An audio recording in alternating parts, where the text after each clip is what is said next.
आज चाहिँ यसो लुगा धुम भनेर नि, किनभने हप्ता 10 दिनबाट पानी परेकै थियो।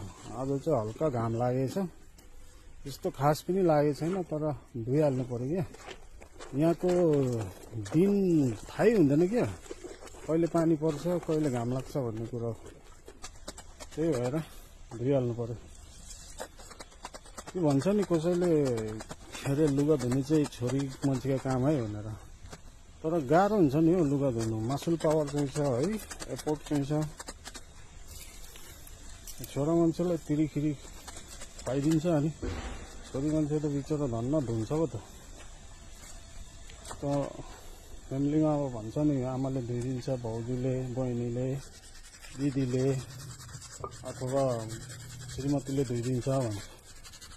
त्यस्तो हुन्न नि, आफ्नो कपडा आफै धुनुपर्छ क्या। त्यही भएर आफूलाई थाहा हुन्छ क्या कति तागत लाग्छ, कति एफोर्ट लाग्छ भन्ने कुरो। अनि त्यो फेरि आफूले कति साफ सुथरा लगाउने भन्ने कुरो पनि आफूमा अनुभव हुन्छ, त्यही हिसाबले धुइन्छ होइन।